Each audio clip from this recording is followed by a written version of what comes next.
this morning. I was driving across and the fog was quite dense as I was coming up the coast and then over the mountains. And of course, as you climb up, then all of a sudden you start to see the beautiful blue sky and the turning of the trees. It is fall, and it's wonderful to be with you and to share in this day together.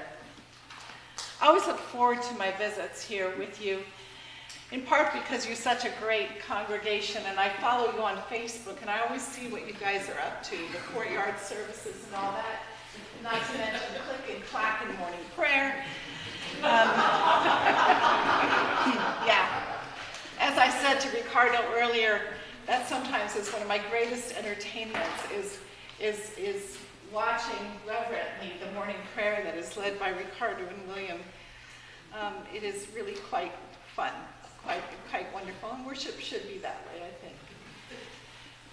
This morning we are given the gospel reading where Jesus tells the story about the Pharisee and the tax collector. And this is one of his more pointed stories. Clearly, he's rather fed up.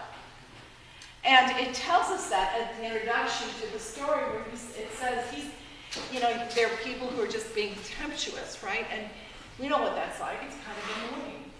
And so he tells this story about the Pharisee and the tax collector, two particular pillars of society. The tax collector who would have been an upright, moral person, right? And the Pharisee who's the upright, moral person, the tax collector who's basically what one of my friends would call pond scum, right? And so so you have this contrast of who they are supposed to be. And then in the story, we have the Pharisee who proclaims his righteousness and is in judgment in that of the tax collector who's far away, declaring himself to be a sinner. Now, in society, the way it was, that should have been reversed, right? They would want the tax collector to be the one exhibiting more proper humility. The Pharisee. Do I keep doing that? The Pharisee is over here. The tax collector's over here. The Pharisee. I'm sorry. The Pharisee who really wants, they want him to be the more humble one. They want him to be the one who is showing that proper attitude toward God. And instead it is the tax collector who displays the humility. So what to make of that, right? Because as we read that story, we find ourselves sitting in judgment of the Pharisee, where we would have been sitting in judgment of the tax collector.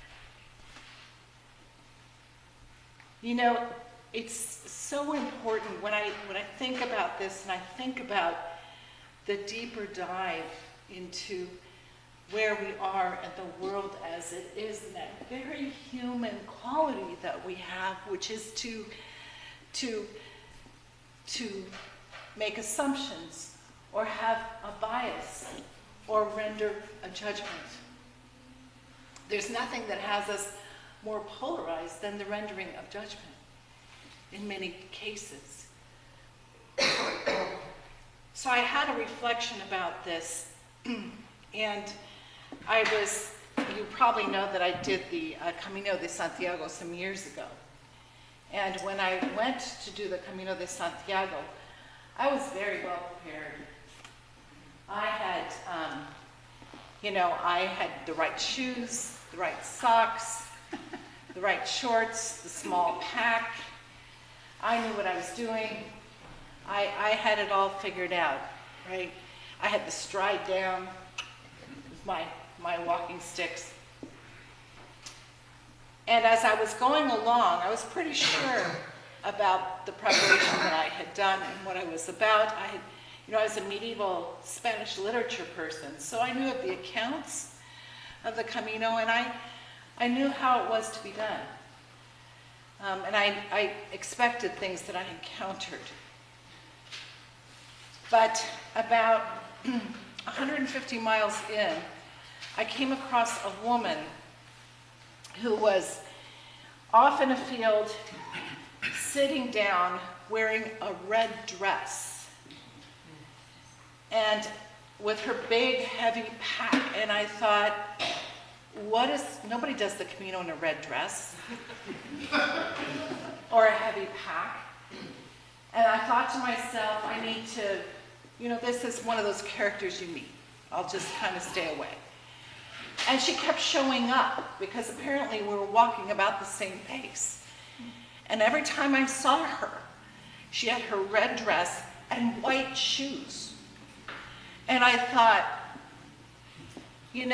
as time went on, I was just more and more sure of what I was doing and less sure about what was going on with her. And then there was one day, late in the day, where I was coming through a vineyard. And as I turned to make the edge of the vineyard, there was the woman in the red dress and the white shoes, sitting on the ground, sobbing. And so I walked over to her, and she said in English, "I cannot go on. I cannot go on." And so I pulled a Luna bar out of my backpack, and I said, "Eat this." And so I sat with her while she was eating the Luna bar. And I just kept saying, it's all right, just eat this, drink some water, I'll get you to your next place. And she said, I think there's a hotel. I said, I'll walk you, right? But I was so curious about what was going on with her. So I helped her up off the ground, got her heavy, very heavy pack on her, and we began to walk. And I finally said to her, "Those shoes that you're wearing, they seem a little uncomfortable." And she said, "Well, they are." And I asked her name. Her name was Fabia, and she was from Australia. And as we walked, she began to tell me a little bit of her story. This was September. In mid-July, her 47-year-old husband had died very suddenly of cancer. And she didn't know what to do. So she went and got a backpack, threw a whole bunch of stuff in it, saw a thing online that said, "Come walk the Camino de Santiago." She caught a plane, and she just started walking.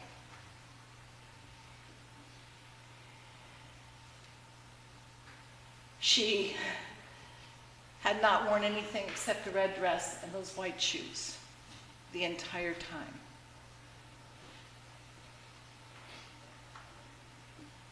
And when I heard her story, I could not help but think how harshly I had judged her. I had decided who she was without knowing who she was.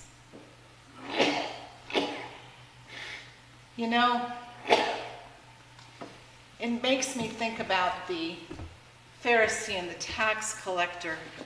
As readers, we sit in judgment of the Pharisee, certainly, as we're intended to do.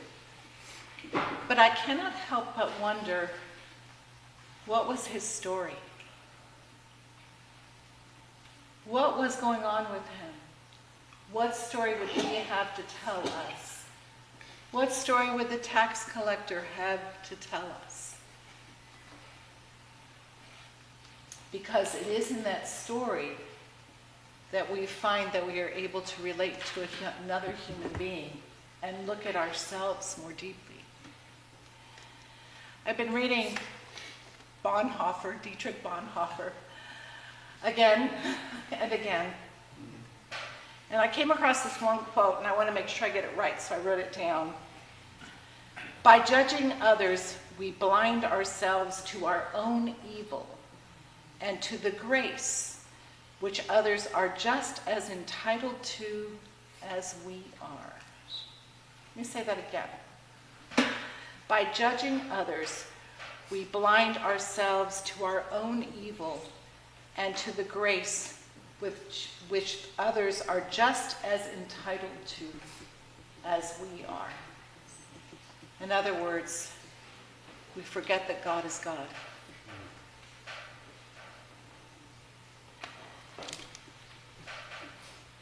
I think that knowing the story, whether it's the Pharisee or the tax collector, whether it's the woman in the red dress and the white shoes, or me, whether it's your story or someone you disagree with profoundly, by knowing that story, we are really living into who God is calling us to be. And that's not easy.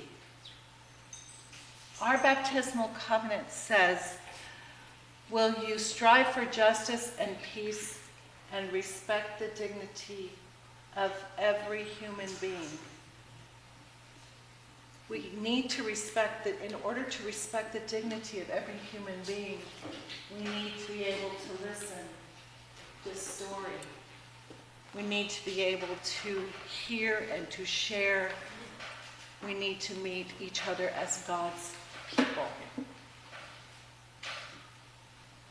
Today, as we confirm Aaron, which will be a great pleasure, we are reminded of our baptismal covenant. We are reminded of who we are. We are reminded of whose we are. May God grant us the grace to live into that. Amen. Amen.